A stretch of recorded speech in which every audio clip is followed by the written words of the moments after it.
안녕하세요. 김민서입니다.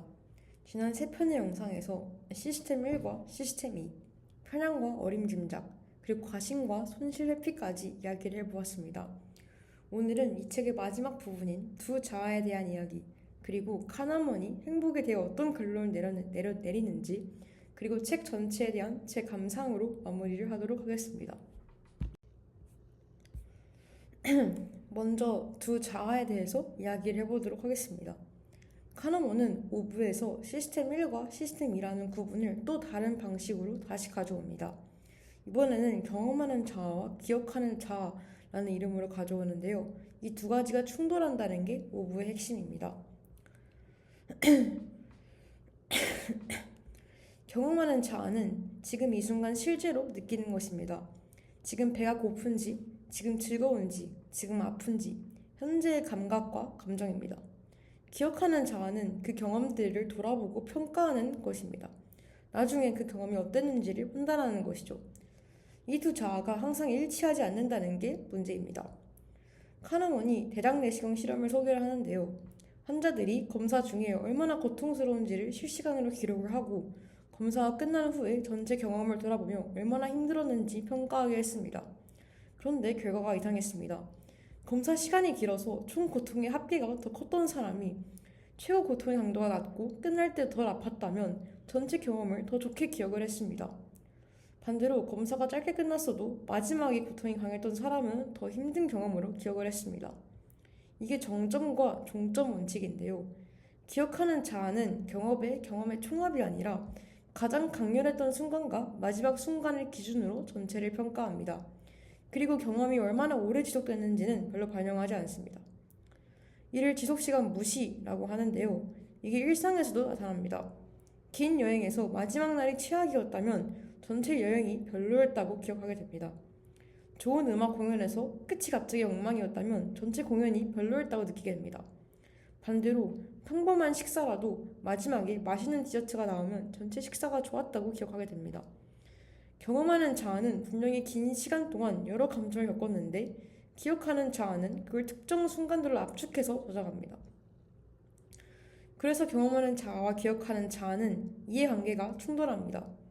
경험하는 자아 입장에서는 고통이 짧을수록 강도가 낮을수록 좋습니다. 근데 기억하는 자아 입장에서는 마지막에 좋게 끝나는 게 훨씬 중요합니다. 지속 시간은 별로 안 중요하고요. 그래서 카나먼은 이게 단순한 심리학적 관찰에서 끝나지 않는다고 합니다. 우리가 미래의 경험을 계획할 때 실제로 경험하는 자아가 어떻게 느낄지보다 기억하는 자아가 나중에 어떻게 평가할지를 기준으로 결정하는 경우가 많다는 겁니다. 나중에 좋은 기억으로 남을 것들을 선택하는 거죠. 여행을 갈 때도 힘들어도 유명한 명소를 다 돌고 싶은 마음, 맛있지 않아도 SNS에 올릴 만한 음식을 먹으려는 마음, 이게 다 기억하는 자아를 위한 선택입니다. 경험하는 자아는 아마 그냥 쉬고 싶을 겁니다. 그리고 기억하는 자아는 이야기를 만듭니다. 우리가 자기 삶을 이해하는 방식은 일련의 순간들이 아니라 이야기입니다. 나는 어떤 사람이고 어떤 일들을 겪었고 그게 어떤 의미가 있는지 이 이야기는 기억하는 자아가 편집한 버전입니다. 경험하는 자아가 실제로 느낀 것들 중 많은 부분은 이 이야기에서 빠지게 됩니다. 정점과 종점만 남고 나머지는 지워지거나 흐릿해지는 거죠. 인간의 정신은 이야기에는 능숙하지만 시간의 흐름을 있는 그대로 처리하는 데는 서투릅니다. 기억하는 자아가 지배하는 세상에서 살기 때문에 우리는 종종 경험하는 자아가 실제로 느끼는 것보다 기억하는 자아가 나중에 어떻게 평가할지를 더 중요하게 여깁니다. 이 두 자아 중에 어느 쪽이 진짜 나인지에 대한 질문에 카너먼은 명확한 답을 주지 않습니다. 다만 두 자아가 다르고 그 차이가 우리의 선택과 삶을 복잡하게 만든다는 것만은 분명히 하고 있습니다. 네, 이제 행복 이야기로 넘어가겠습니다.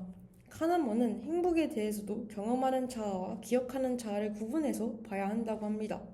우리가 일반적으로 삶에 대한 만족도를 물어보면 기억하는 자아의 대답을 듣는 겁니다. 내 삶이 전반적으로 만족스러운지. 근데 이건 실제로 경험하는 자아가 일상에서 느끼는 행복과 상당히 다를 수 있습니다. 일단 그 일상 재구성법이라는 연구 방법이 있습니다. 사람들에게 어제 무엇을 했는지를 시간순으로 기록하게 하고 각 활동 동안 어떤 감정을 느꼈는지를 물어보는 겁니다. 이렇게 하면 기억하는 자아가 아니라 경험하는 자아에 더 가까운 데이터를 얻을 수 있다고 합니다. 그래서 이 연구들에서 나온 결과들이 꽤 흥미로운데요. 돈이 행복에 미치는 영향을 보면 수입이 높을수록 삶에 대한 만족도는 계속 올라갑니다.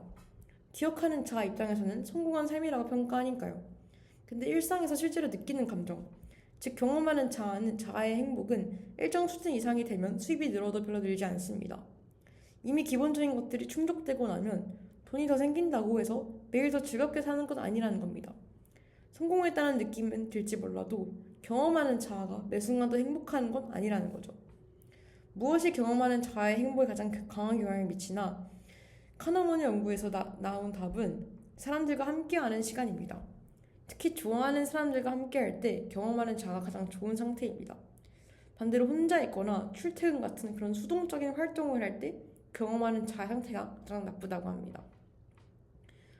그런데 주목착각이라는 개념이 나옵니다. 우리는 특정 조건이 충족되면 훨씬 더 행복해질 거라고 믿는 경향이 있습니다. 캘리포니아로 이사 가면 더 행복해질 거야. 이 차를 사면 더 행복해질 거야. 이 직장을 얻으면 더 행복해질 거야. 근데 실제로 그 조건이 충족되고 나면 생각만큼 삶이 달라지지 않습니다. 그래서 카나먼은 이렇게 얘기합니다. 지금 삶에서 무언가를 생각하고 있다면 그것이 무엇이든 지금 생각하는 것만큼 중요하지 않다. 지금 그것에 주목하고 있기 때문에 크게 보이는 것뿐이라는 거죠. 이사를 가기 전에는 날씨가 얼마나 중요할지 생각하지만 이사를 가고 나면 날씨는 금방 익숙해지고 다른 것들이 중요해집니다. 인간은 적응합니다. 그리고 그 적응 능력이 좋은 것도 나쁜 것도 결국 우리 예상보다 훨씬 빠르게 일상이 됩니다. 희망고려도 여기서 나오는데요. 어떤 대상이 나를 행복하게 해줄 거라는 착각으로 그것을 원하는 현상입니다. 새 물건을 샀을 때의 기쁨, 그리고 새 경험을 시작했을 때의 설렘, 이런 것들이 오래가지 않는다는 걸 머리로는 알면서도 또 다음에 무언가를 원할 때는 이번엔 다를 거라고 느낍니다. 기억하는 자아가 다음번 경험의 질을 예측하는데 체계적으로 틀리기 때문입니다.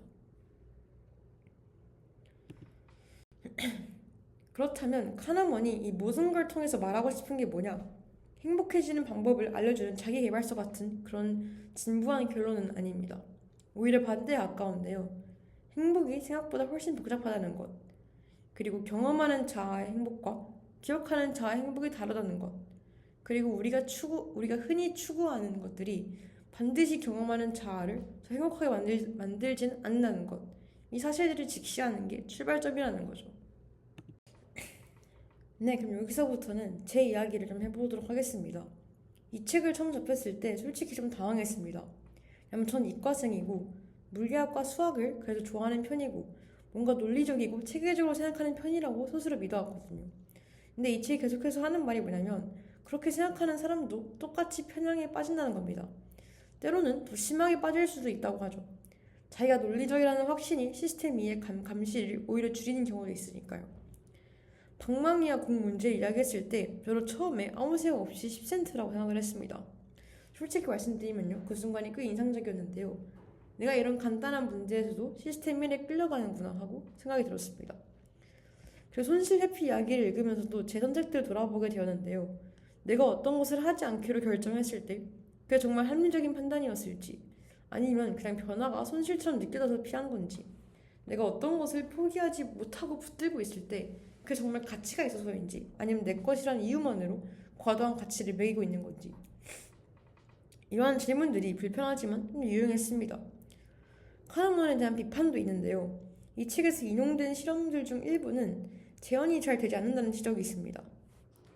특히 점화효과 실험들이나 노인 단어를 읽으면서 더 천천히 걷게 된다는 그런 실험 같은 것들은 재현 연구에서 결과가 엇갈렸다고 합니다. 심리학에서 재현성 위기라고 부르는 문제들이 있는데요. 한 번의 실험에서 나온 결과가 다른 조건에서 반복되지 않는 경우에 그런 경우가 생각보다 많다고 합니다. 그리고 카너먼 본인도 이 문제를 나중에 인정했고요. 그리고 이 책이 굉장히 기술적이라는 점도 짚어보아야 하는데요. 카너먼은 인간이 어떻게 비합리적으로 행동하는 걸 이렇게 잘 보여줬는데, 그래서 어떻게 해야 하냐는 질문에 대한 답은 상대적으로 얕습니다. 편향을 알면 좀 덜 빠진다. 중요한 결정에서 시스템 1을 개입시키려고 노력을 해라. 이 정도와 이 책에서 줄 수 있는 실질적 조언의 한계입니다. 그 이상을 기대하면 좀 아쉬울 수 있습니다. 또 하나가 있는데요. 이 책은 개인의 심리에만 집중합니다. 그런데 우리가 편향에 빠지는 건 개인의 시스템일 때문만 아닙니다. 우리를 둘러싼 환경, 제도, 정보의 구조 자체가 특정 방향으로 판단을 유도하기도 합니다. 광고가 그렇고, 알고리즘이 그렇고, 정치적 메시지도 그렇습니다. 이 책을 읽으면서 내 편향을 이해하는 것만큼이나 나를 특정 방향으로 밀어 넣으려는 그런 외부 구조에 대한 비판적 시각도 같이 키워야 한다는 생각을 했습니다. 마지막으로 행복 이야기로 돌아와서 한 가지를 더 이야기하고 싶은데요. 카너먼이 경험하는 자아와 기억하는 자아를 구분한 것. 저는 이게 이 책에서 가장 중요한 통찰 중 하나로 생각합니다. 우리는 대부분 기억하는 자아를 위해 삽니다. 나중에 돌아봤을 때 좋은 이야기가 될 선택들을 하는 거죠. 성취나 인정, 기록에 남을 경험들을 추구합니다. 근데 매일 매 순간을 실제로 살아가는 것은 경험하는 자아입니다. 그리고 경험하는 자아는 기억하는 자가 원하는 것들에 별로 관심이 없을 때가 많습니다. 그냥 지금 이 순간이 좋으면 되기 때문이죠. 이 두 자아의 균형을 어떻게 잡을지는 카너먼도 답을 주지 않았습니다. 경험하는 자아만을 위해 살라는 것도 아니고 기억하는 자아만을 위해 살라는 것도 아닙니다. 다만 그 두 가지가 다르다는 걸 알고 내가 지금 어느 쪽에 대한 선택을 하고 있는지를 인식하는 것 자체가 중요하다는 거죠. 저는 이 책을 읽으면서 물리학이 떠올랐는데요. 물리학에서도 우리의 직관은 자주 틀립니다. 양자역학도 그렇고 상대성 이론도 그렇습니다. 빛의 속도가 관찰자에 상관없이 일정하다는 게 직관적으로 이해가 됩니까? 전 이해가 되지 않습니다. 전자가 관측되기 전에는 여러 상태에 동시에 존재한다는 게 직관적으로 느껴지지 않았습니다. 그런데 그게 사실입니다. 우리의 직관이 틀렸던 거죠. 물리학은 그 직관의 한계를 수식으로 정교하게 보정을 하면서 알아냅니다. 카너먼이 하는 일도 비슷한데요. 우리의 심리적 직관이 어떻게 틀리는지를 실험과 데이터로 정교하게 보여줍니다. 이 세계를 더 정확하게 보기 위해서는 직관을 믿는 것만으로는 부족하고 직관이 어디서 어떻게 어긋나는지를 알아야 한다는 거죠. 물리학에서 수식이 하는 역할을 심리학에서 이런 연구들이 한다는 걸 느꼈습니다.